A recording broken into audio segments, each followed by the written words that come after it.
The call came at 9:13 a.m.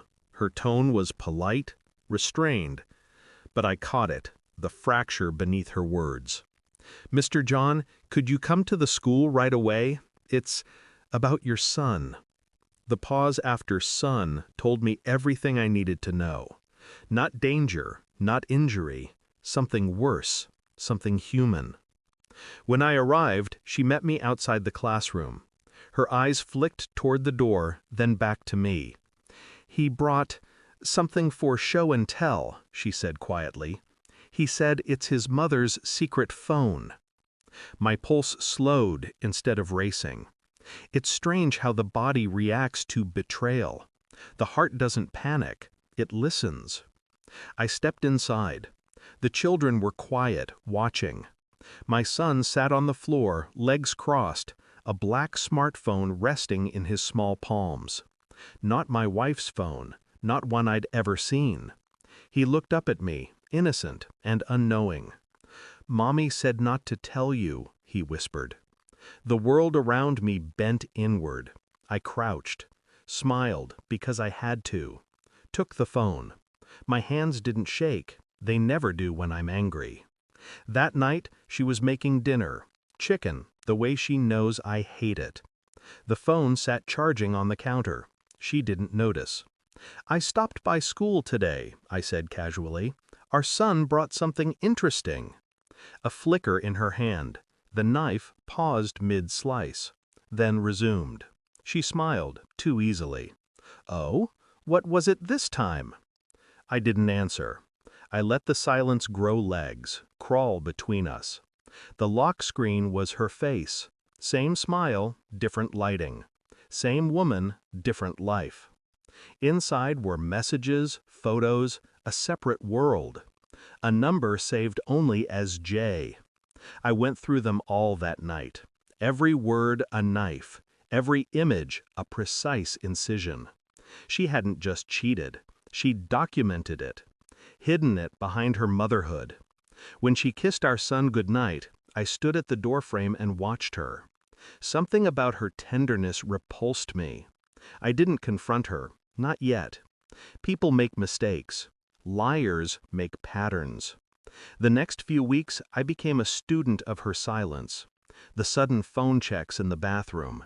The overnight work messages. The half smile that didn't reach her eyes. I mirrored calm. A husband, still present, still predictable. But inside, I built a plan. I cloned the SIM card, downloaded everything. Traced Jay's number to a familiar address. Someone from her past. A man I'd once invited into our home. It's almost poetic how betrayal circles back to where you least expect it.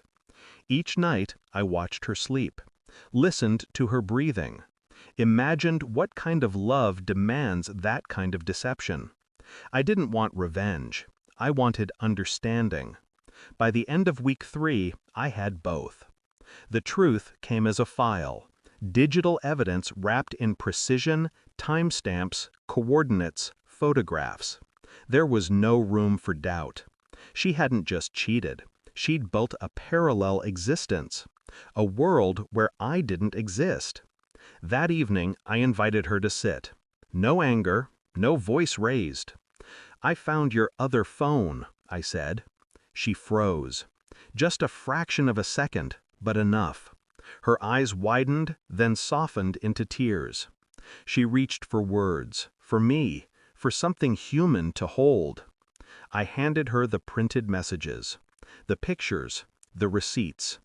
"I just want you to read them," I said. She did, slowly, hands trembling. I watched her fall apart in real time.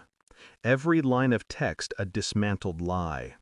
When she finally looked up, her voice broke into a whisper. "I can explain." I nodded. "I know you can." But I didn't let her. I didn't yell, didn't throw anything. Instead, I slid a folder across the table. Divorce papers, drafted weeks ago. Her signature space already marked. "You'll sign these tomorrow," I said calmly. "And you'll tell our son the truth." Her lips quivered. "John, please, I made a mistake." "No," I interrupted, my voice soft. "You made a decision." She cried. I didn't move. There's a strange serenity in control. When you finally stop loving someone, the noise disappears. I took the ring off my finger, placed it beside her glass. It made a small sound, sharp, final. She moved out 3 days later. The house is quieter now, cleaner somehow. My son still asks when she's coming home. I tell him soon, not because I believe it, but because some lies are meant to protect. Sometimes, at night, I look at the spot where she used to sleep. The pillow still remembers her shape, the air, her scent. But I feel nothing. Maybe that's what truth does. It doesn't set you free. It strips you bare until freedom is all that's left. Last week, I deleted the backup files, burned the printed copies. Not out of forgiveness, out of finality. I've learned something from her. Secrets only have power as long as they're hidden. Now, she's the one living in silence. And me? I've never felt quieter. Thanks for watching. Don't forget to like, share, and comment. Subscribe now to Cheating Stories Insight World for more amazing stories.